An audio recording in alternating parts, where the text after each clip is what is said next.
everyone, Chivos here, back for another Hyundai A-League video, and today we are looking at the fixtures for week 2. That's correct, it's week 2 already. Let's have a look at the fixtures and see my predictions for the week. So the first game of the weekend sees Adelaide United playing against Western Sydney Wanderers at Hindmarsh Stadium, Adelaide's real home. Adelaide United went on a win following a good defensive display in week 1 against Melbourne Victory, although the news has come in that the captain Eugene Galakovic, the goalkeeper, not the goalkeeper that played last week, but the goalkeeper who was on international duty for Australia, is now out for approximately 6 weeks after going knee surgery. So unfortunate for them, but although I don't think personally this is too much of a problem, because if you look at John Hall's performances last week against Melbourne Victory, very, very good performance for him. I think he could do just as good a job as Galakovic does for Adelaide. But on the other hand, Western Sydney Wanderers, we want to forget last week's result because they did lose. They want to bounce back with a win, and Tony Popovich this week has addressed a letter to the fans about his vision, what he wants to achieve with the new club, and how long he thinks it's going to take to achieve. But good news for Adelaide. Tariq Alrich returns from international duty. He was away last week because he was over in Jordan. So he's back from international duty for Adelaide, while Alberto, the 31-year-old defender who previously played at Getafe in La Liga, comes in for Western Sydney in the defence. It's going to be a tough game. Could go either way, but in my perspective, I do think Adelaide are going to win this game 2-1. And following that, the second game of the weekend is Newcastle Jets playing at home to Sydney FC. We did see Newcastle win last week, and I do think that they'll want to continue their start with another win, but they are playing against Sydney. We did see Sydney draw last week against Melbourne City, but I don't think that's what they want against Newcastle. I think they want the 3 points, as any team does any week, but I think Sydney expect to get the 3 points over Newcastle.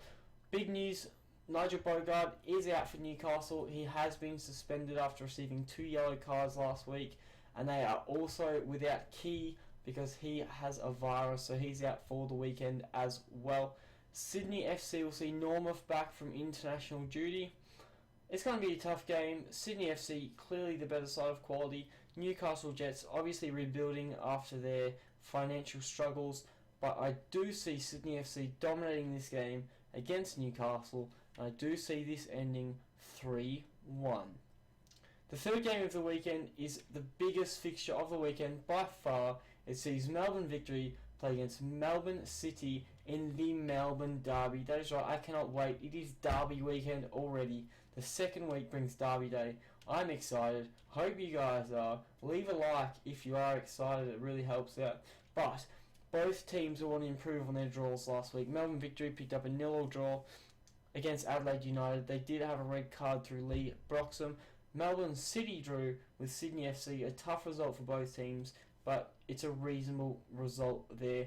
Both teams obviously got reasonable results because they are generally the top 4 teams that play. But Kevin Muscat and John Van Schip both reckon the opposing squad has a very good squad, and they reckon that both teams are able to win. It's very weird hearing that, especially going into the derby, but both coaches really praising each other's squads, and it brings a weird feel to the derby. You don't want your coach to say, "Oh, I really like the other team's squad; they're good," but it's the truth. So hopefully the media doesn't make this game more or less than what it should be. It's derby. It's going to be a big game either way you look at it. Melbourne Victory are without Broxham, obviously due to suspension. Archie Thompson's still out with his injury, and Nicholas Ansell is still out with his injury as well. Although 5 people are back from international duty and an injury. We do have Geria coming back, we have Galloway coming back, we have Connor Payne coming back, we have Galafuccio coming back, and we have Captain Cavalieri coming back as well. So a lot of ins for Melbourne Victory. A lot of the starting lineup coming back in. It's good to see that happening. But Melbourne City also have Mork coming in from international duty, but Melbourne City's squad is already strong enough. Obviously, the likes of Sorensen and Aaron Moy, Melbourne City are a very, very good team. The bookies have Melbourne Victory as the favourites for the game. I think they're correct. I know it's probably a little biased, but I think Melbourne Victory are a better team. We wouldn't have won the finals last year if we didn't, but I can see this game being high scoring, and I think it's going to end 3-2. The fourth game of the weekend sees Brisbane Roar play against Central Coast in Brisbane. That is correct. Brisbane Roar and Central Coast playing in Brisbane. Both teams displayed last weekend. They have good squads and they are able to score. I criticised Central Coast last week before the game, saying how I didn't think they played good football. They proved me wrong. They picked up a win. They scored some goals. A very good result there from Central Coast. But the other thing you need to look at is Jamie McLaren, the 22-year-old, has started his season with a bang, scoring 2 goals in the opener. Very, very good performance from him. And I think that John Aloisi will be looking for the same again this week. Both sides will be looking to win the game. There's first on the table is there for both of these teams if they win. Surprising to say that, but it's true. First is definitely there. Matty Mackay is back for Brisbane Roar. That's a huge bonus for them. If their squad was not already strong enough, Matty Mackay is back from international duty. Paul Izzo, the goalkeeper, is back for Central Coast as well. So that's obviously good news for them. They only did concede 2 last week, but what can you say? They did well. Even without Izzo, they did well, and Brisbane Roar did well without Matty Mackay. I can see both teams fighting this out. I think it's going to be an absolute grind, but I do think neither of these teams will finish on top of the table this weekend, because I think it's going to be a 2-2 draw.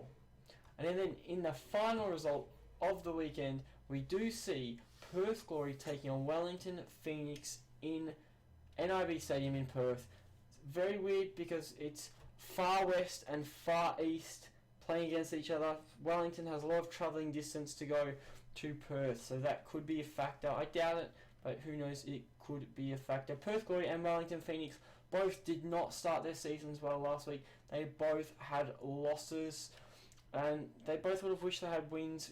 Perth Glory, questionable offside call. They didn't get the draw, but what can you do there? And Wellington, Krishna was just not on form. It literally comes down to Krishna missing a penalty. They could have had a result there as well, but they didn't. Both teams will want to redeem themselves, obviously, and I think if either of these teams win, it could give them a boost of confidence for the season. A win early gives you a bit of confidence and boosts morale in the squad, which is good. Wellington are without captain and centre-back Durante for the game. He has picked up a calf injury, as he did in the last game. He's out for a possible 3 weeks, so that's a big loss for Wellington. It could see them struggling at the back. Both teams managed to score last weekend. I can see both teams scoring again this weekend, especially since Durante's out. I do see Perth Glory at least scoring 1. But once again, I do not think either team will be victorious in this game. I do think this game is going to end up as a 1-1 draw. But they are my predictions for the fixtures for week 2. If you agree, if you disagree, let me know in the comments below. Obviously, I'm excited for the Melbourne Derby. If you guys are, smash the like button, subscribe to the channel if you guys are new around here, and I'll catch you guys on another Hyundai A-League video.